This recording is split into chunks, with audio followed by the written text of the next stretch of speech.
ನಮಸ್ತೆ, ಎಜೆ ನ್ಯೂಸ್ಗೆ ಸ್ವಾಗತ. ಕರ್ನಾಟಕ ಕಾವಲು ಪಡೆಯ ವತಿಯಿಂದ ಇಂದು ಗುಂಡ್ಲುಪೇಟೆಯ ಮೈಸೂರು ಊಟಿ ರಸ್ತೆ ವೀರನಪುರ ಕ್ರಾಸ್ ಬಳಿ ಇರುವ ಎಪಿಜೆ ಅಬ್ದುಲ್ ಕಲಾಂ ವಸತಿ ಶಾಲೆಯಲ್ಲಿ ಸುಮಾರು 50 ವರ್ಷ ಇತಿಹಾಸ ಇರುವ ಆಲದ ಮರವನ್ನ ತೆರವುಗೊಳಿಸಲು ಮುಂದಾಗಿರುವವರ ವಿರುದ್ಧ ತೀವ್ರವಾಗಿ ಖಂಡಿಸಲಾಗಿದೆ.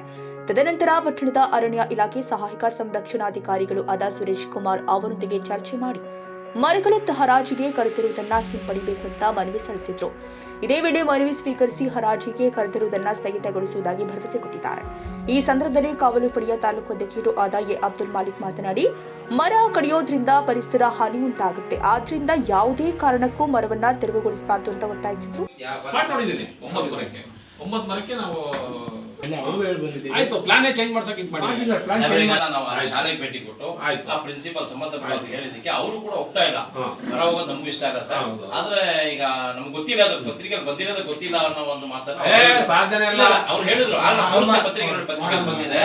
ಪತ್ರಿಕೆಯಲ್ಲಿ ಬಂದಿದೆ, ಅವ್ರು ಕೂಡ ಅದು ಇಷ್ಟ ಇಲ್ಲ, ಬೇಕು ಅಂತ ಅವರು ಕೂಡ ಹೇಳ್ತಾ ಇದ್ದಾರೆ. ಹಾಗಾಗಿ ನಾವೇನ್ ಮಾಡೋದು, ಸರಿ ಪುಡಿ ಅರಣ್ಯ ಇಲಾಖೆ ಸಂಬಂಧಪಟ್ಟ ಸಾಹೇಬರಿಗೆ ಅವ್ರು ಕೂಡ ಮನವಿ ಸಲ್ಲಿಸ್ತೀವಿ. ನೆನ್ನೆ ಅವ್ರಿಗೆ ಆಲ್ರೆಡಿ ಕೊಟ್ಟು ಆಂದೋಲನ ಪತ್ರಿಕೆ ಕೂಡ ಬಂದಿದೆ.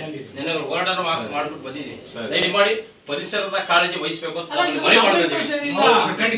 ನಮಗೇನು ಅದನ್ನ ಕಟ್ಕೊಂಡು ನನಗೆ ಅಲ್ಲಿ ಅವ್ರು ಮನವಿ ಕೊಟ್ಟಿರೋದು ಮರ ಕಡಿಮೆ ಅಂತ ಹೇಳ್ಬಿಟ್ಟು ಕಾಲೇಜ್ ಆಡಳಿತ ಮಂಡಳಿ. ಹೌದಾ?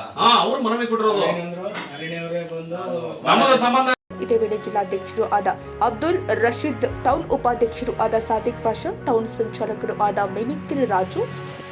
ಕನ್ನಡಿಗರ ಮೆಚ್ಚಿನ ನಿಮ್ಮ ಎಜೆ 24/7 ನ್ಯೂಸ್ ಕನ್ನಡ ವಾಹಿನಿ ಇದೀಗ ಟಿವಿಯಲ್ಲಿ ಲಭ್ಯ. ವೇಳೆ ನೋಟಿಸ್ ಕೊಟ್ಟಿದ್ರೆ ವಾಪಸ್ ತಗೋತೀವಿ. ಇವತ್ತು ವಕ್ಫ್ ಪ್ರಾಪರ್ಟಿ ಅಂತೇಳಿ ಬರ್ತದೆ ಅಂತ ಹೇಳಿದ್ರೆ ರೈತರು ಬೀದಿಗೆ ಬಂದ್ರೆ ಏನ್ ಮಾಡ್ಬೇಕಾಗತ್ತೆ? ಯಾರು ವೋಟ್ ಹಾಕಲಿಲ್ಲ ಅಂದ್ರೆ ಗ್ಯಾರಂಟಿನೆಲ್ಲ ಸ್ಟಾಪ್ ಮಾಡ್ಬಿಡ್ತೀವಿ.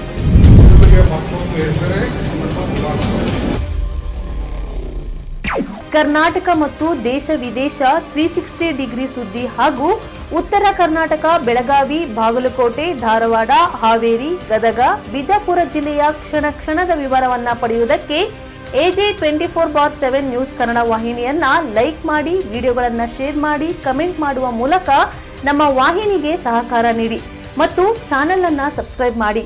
ಧನ್ಯವಾದಗಳು.